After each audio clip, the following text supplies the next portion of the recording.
Well, it is Memorial Day weekend, and today's thoughts are about seasons and festivals and taking time to remember and celebrate. Nothing wrong with that. I think it would be remiss if I didn't say a few words about Memorial Day. It has surprised me a little bit. Well, I'll get to that. I'll get to the surprise in a little bit. But hey, let's just take a look at a few things about Memorial Day so that nobody thinks that Sam has forgotten precisely what Memorial Day is for and how it got started and who we honor on Memorial Day. But there's a little bit of history here for you. You can look this up. I'll cite the sources for it on one of the slides here in a few minutes. But Memorial Day was established as Decoration Day initially. Maybe some of you know it. I've been looking around the room, and I don't see a oh, there it is. Okay, you have a little... We have flags. Oh, flags. Okay, I was looking for poppies. You know, I was looking to see if there were any poppy wearers in the room, because that, you know, that's a part of the tradition, you know. So anyway, it was first established as Decoration Day for fellow veterans and families to commemorate fallen Civil War soldiers. And the 30th day of May in 1968 was designated for the purpose of strewing wildflowers. So it's kind of interesting to think about that. And poppies were widely available. So that's why May 30th was chosen for the two reasons. First of all, no known battle was fought on either side on that day in 1868, so that's kind of interesting. And then flowers for the graves would be in bloom nationwide, so it was an easy item. So if you ever wondered the history of the poppy and where it came from. Additionally, in 1967, Memorial Day became the official name of the holiday. And in 71, it became a federal holiday. I know you're enthralled by all of this additional information this morning. It was moved to the last day of Monday. Why? To ensure a long weekend. Now let's just pause there for a minute, okay? Because there's tons of people that are out there screaming and hollering right now about what it isn't. Well, let's be clear. A part of the day that was chosen was so that we would have a long weekend. So there's nothing wrong with the barbecues and the celebrations and all of that stuff. See, I'm getting towards that, you know. Okay?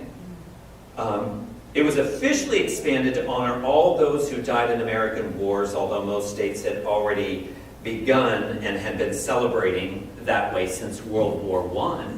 So it started out as a Civil War holiday and expanded to include those who were lost in all of the wars.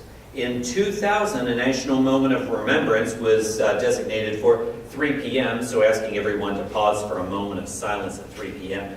Did any of you know that? See? So, did you know that? We used to do that at school. Okay, there you go. Yeah. So they officially put that in 2001 as a piece. So think about that. At 3 o'clock on Monday afternoon, you could pause for just a moment of silence and quiet to remember. The tradition of wearing a red poppy to remember fallen soldiers was inspired by the World War I poem In Flanders Field. Anybody remember that poem, In Flanders Field? I saw a couple of heads acknowledging and trying to decide whether you remember it or not. The author, John McCrae, was a Canadian surgeon who witnessed a fierce battle in a field of poppies in France in 1915. So think about the imagery of that and how that then infused the poem when he was writing. The poem was popular in many Allied countries, who often sold and still sell poppies to raise money for veterans' care. The UK, Canada, Belgium, France, Australia, and New Zealand continue to wear them on Armistice Day, November 11th, which is our Veterans Day. But in the US, many wear them on Memorial Day instead. Okay? I remember growing up and the Memorial Day parade, everybody that was at the Memorial Day parade had a poppy on. Everybody had a poppy on. This, I think, is really interesting. So just one more reason why Pittsburgh is like one of the best places on the face of the earth. I'm taking that opportunity because Todd's not here. When faced with a poppy shortage, so no live poppies to be able to harvest, in 1924, the first fabric poppy factory was created in Pittsburgh, employing out-of-work veterans. So that's really kind of cool to tie those things together. Our tradition of barbecue outside on Memorial Day grew out of the tradition of having a picnic lunch at the graveside of loved ones. Did any of you know that? Or did you think that we just co-opted a holiday to be able to have barbecue and party?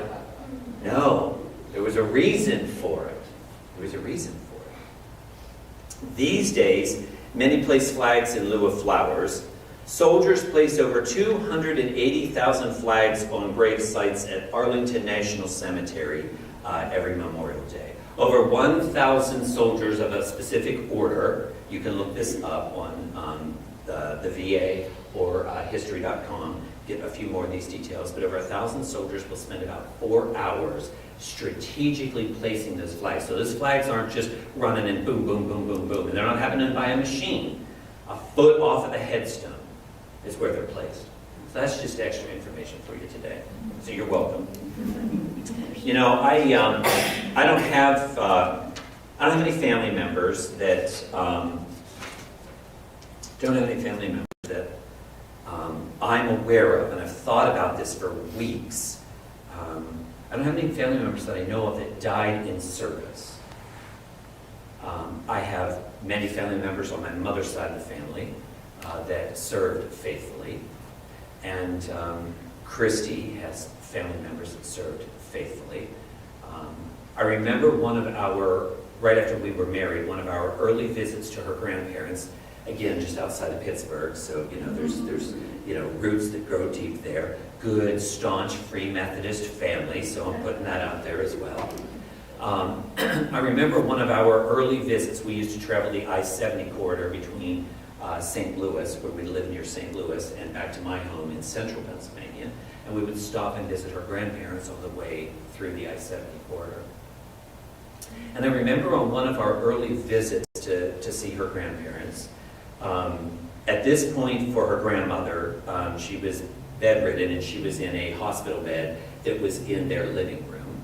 And her grandfather had a recliner seated right beside the hospital bed. And then there was a small, almost like a love seat piece of furniture that faced the two of them. And we were seated there, we were talking with them. And just out of the blue, for the first time that anybody in Christy's family can remember, her grandfather started talking about having been in World War II. Now, many of you probably are familiar with that a lot of men and women who served in World War II and who were on the battlefield, when they returned home, they never spoke again about what they endured and what they saw, because it was so traumatic for them. And in the late 90s, early 2000s, a lot of additional focus developed on World War II, in Hollywood and in other ways, that brought a renewed focus to that war, and actually started to create a little bit of freedom for men and women to talk about the war. And he says, as he's rocking, he says, you know, I was in the war, and it was silent. And I said, you were? And he said, yep, World War II.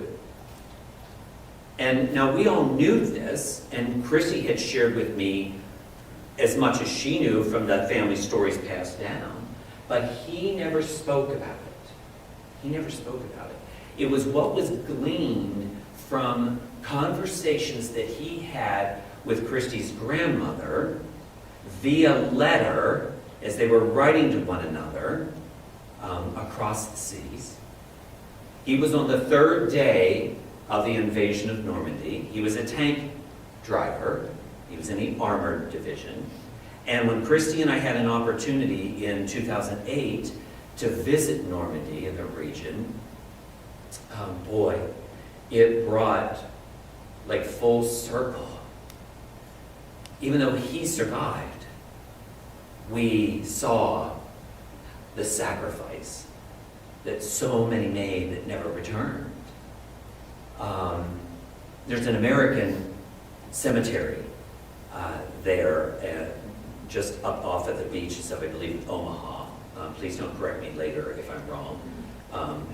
Pointe du Hoc, Omaha. There's, it's not that far apart, folks. So, I believe it's Omaha, just above the bluffs of the beaches of Omaha, where most of the U.S. forces and the British forces landed and moved into France. There's an American cemetery overlooking this bluff. And it is one of the most striking and solemn experiences of the thousands of Americans that their remains are interred there that never were able to make it back home for family members for a variety of different reasons to inter them in their native state or community or family burial site. So anyway, just an incredibly peaceful and impactful time that we had there. And it really opened up my heart. I was never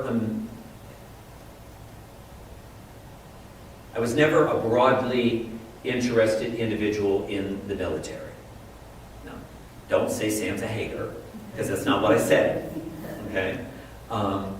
But boy, the appreciation that gave me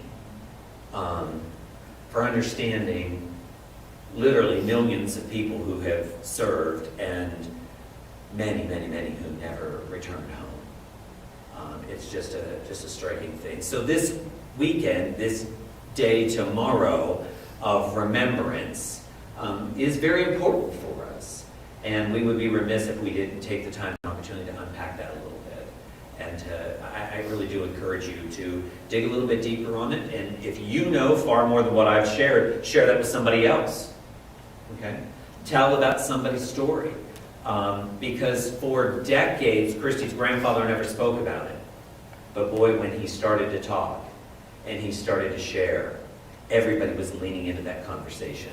Because there was so much for us to learn about him and his journey. He was a decorated soldier. He was a part of the force that liberated Belgium. And I'm sure you have your own stories. So this weekend, as we celebrate Memorial Day, God's Word has some things to say to us about markers, about holidays, about feasts, about tradition, about celebration, and why those are so important to do. And not to feel like we are doing something wrong because we actually take moments to celebrate the goodness of what God has done for us and with us.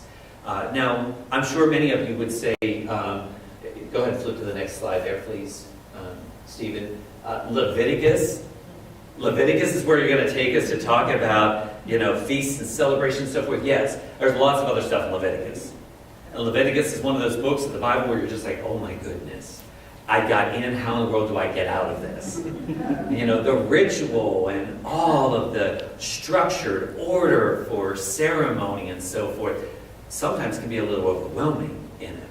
But there's this beautiful set of passages between chapter 23 and continuing on into chapter 25, but primarily in chapter 23, where Moses is delivering this celebration of the 7 feasts. Now, it's called a number of different things depending on what the translation is or tradition you come out of. But for the purposes of the conversation today, and what I'm sharing, we're going to refer to them as the 7 feasts. Passover, a reminder of God's deliverance. One day of celebration for that. One day. Okay? There are 19 days of celebrating these 7 feasts over the course of the calendar year. So think about that. 19 days that were set aside to make sure. And that's just these 7. That's just these 7. Doesn't count Sabbath. That was a day for celebrating. That was a day that was set apart. Clear understanding as to what we were supposed to be doing. But Passover got a day. You can read about that in verse 5. Unleavened bread. I thought, a feast for unleavened bread? Come on, Sam, what's going on there? And so as I drilled down on that a little bit, a reminder of leaving the old life and entering a new one. What a beautiful time of celebrating. And look how many days were dedicated to that. 7 days. 7 days of celebrating on an annual basis the leaving of the old life for entering the new one, or having received the new one. Imagine that. If every year, if we could think back to the day or the general timeline of when we committed our life to Christ, and if we said every year, I'm not just going to be like, oh, this is my new birthday, this is my second birthday. How about, I hear people all the time say, this is my birth month on their birth date, and they celebrate their birthday for a month. There you find that funny? Yeah, I got a raised hand in the back row. Yes, why not? So how about thinking about that as a marker for the day when you dedicated your life to Christ, to say, I'm going to set aside a week of celebrating for that. What a beautiful way to approach it. First fruits, this is an interesting one. So first fruits, and the next one that's going to pop up here in just a minute, harvest, they're about the same thing. They're about the barley harvest. Okay? So first fruits was a 1 day. Harvest is a 1 day. First fruits was about the first crops that were taken in. Harvest was at the end of the season and the last crops that were taken in, and appreciating and thanking the Lord for the bounty that was brought in. The harvest, it was to show joy and thanks for that bountiful harvest. Okay? So showing joy. 1 day. Trumpets. I thought this was an interesting one. 1 day. 1 day for a festival of trumpets. Anybody in here play the trumpet? What? Okay. So, you do too? The two of you, was there any other hands? Just the two of you? Okay, good, because I don't want to miss anybody. So you two need to get together and have a 1 day festival of trumpets. I don't know how long you want to make it last, but the intention of it is to express joy and thanksgiving to God. I hope that's what happens, Rick, whenever you play the trumpet. It's joyous. Is that what you're saying? It's joyous in the household? Yeah. I don't know. Is it joyous in the household? Okay. Celebrate when it's over. Celebrate when it's over. Nothing wrong with that, right? Diane, you could do the same. Yeah. No problem with that, for sure. But boy, to express joy and thanksgiving. Do you see a theme that's happening here? So remembering to do something, expressing it, taking the time, setting it aside. Okay. Day of Atonement. Restored fellowship with God. Boy, that one we could do repeatedly throughout the year. Take the thought of that 1 day of atonement, and repeat that throughout the year. What that could do for our lives with Christ, for sure. Restored fellowship with God. And then shelter. In some translations, you might see this as the Feast of Tabernacles. Okay? But for shelter, 7 days, which is about the renewed commitment to God and trust in His guidance and protection. Provision that God is intimately involved in our lives in a daily basis. So when I'm thinking about this weekend, and I'm thinking about how we're celebrating and what we're celebrating, I love this passage, and I want to share just a couple of study notes with you that are in my Life Application Study Bible, because I think this is really important.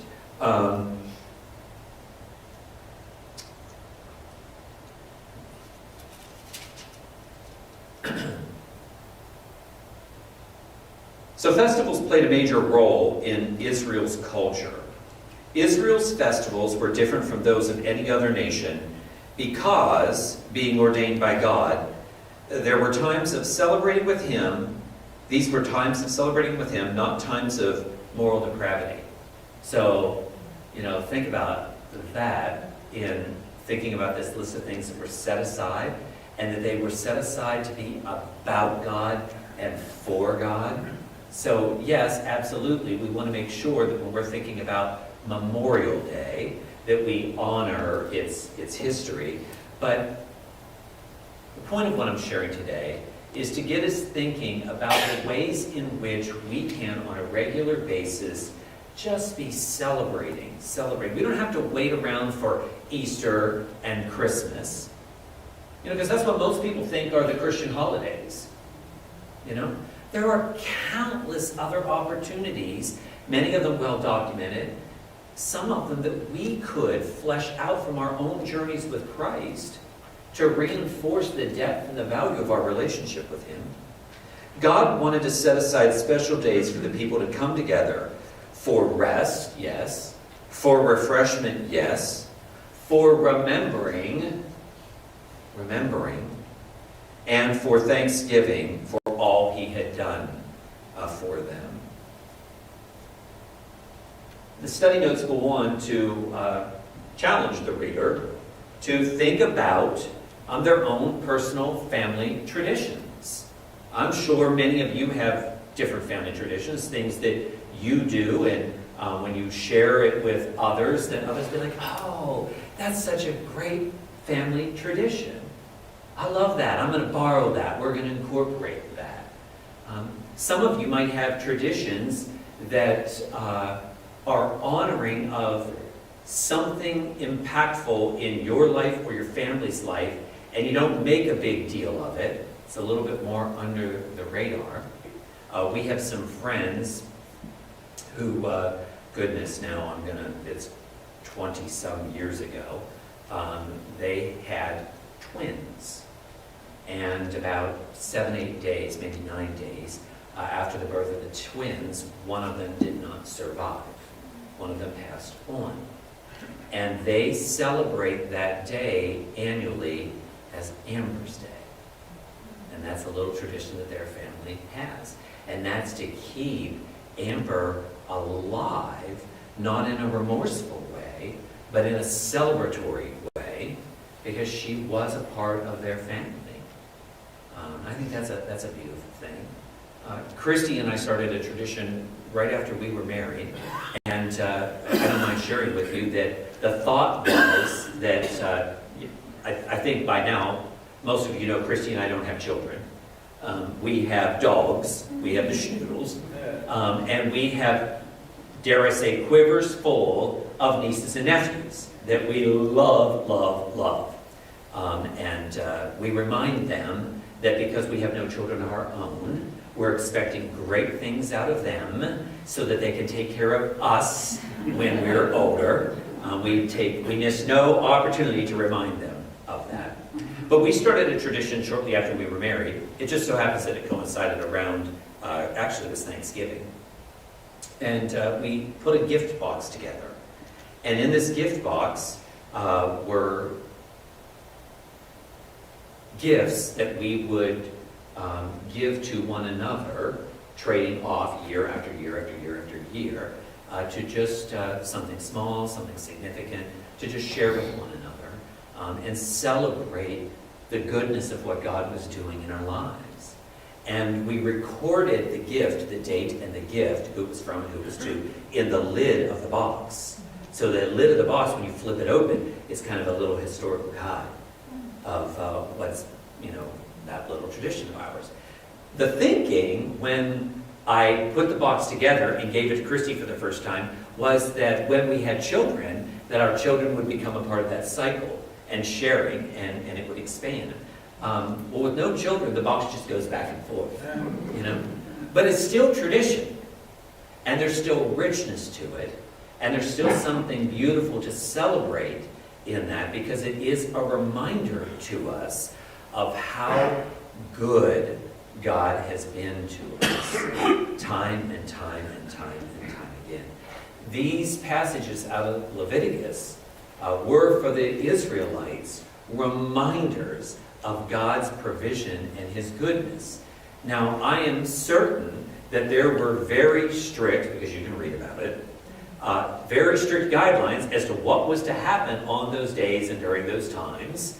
And there were probably a few very stringent rule followers in the groups, that the minute somebody started to celebrate slightly out of the lines in their excitedness of what God was doing for them, they were probably reminded, oh, no, no, no, no, no, no. This isn't the festival for that. This isn't the feast for that. This day is about this and this alone. Well, yes and no.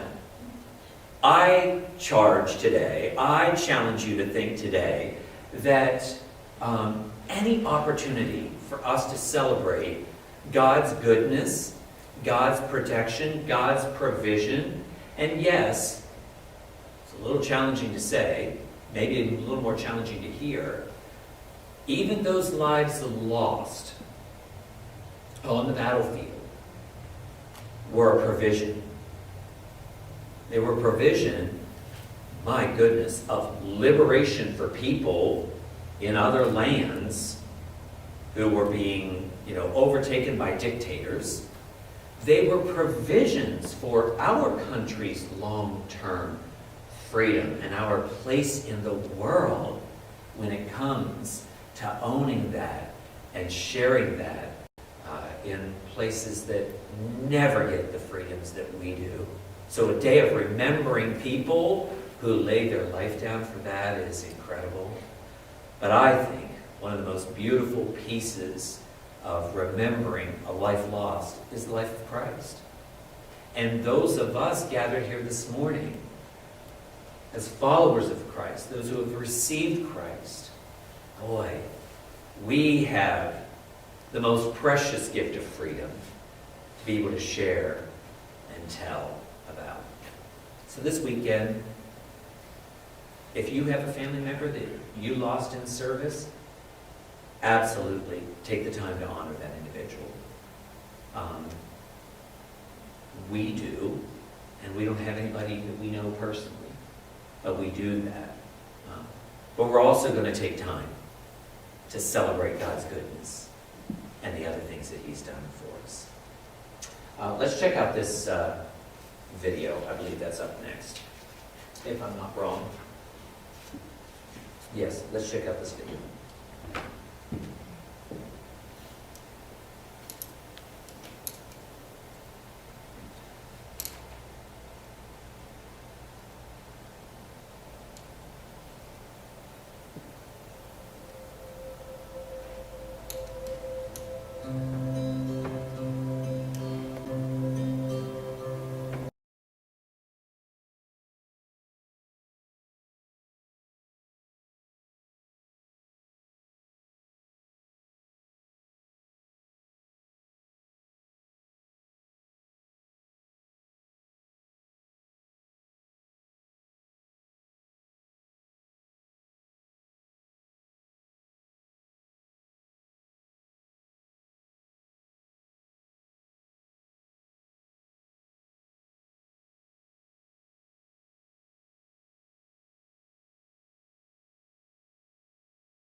There's some great reminders there in a couple of those chorus and verses for us. As we think about this Memorial Day weekend, what it's okay to do. Remember all the ways God has taken care of you. The line from the song was, if he did it then, he can do it all again. So it's not a once and done. What he did for you once before, what he did for someone else, good reminders to share with folks. He can do it all again. Thank him for his provisions, guidance, and protection. Join the endless, everlasting song of praise. Praise, praise, praise, praise, praise. When we're remembering, praise him, thank him.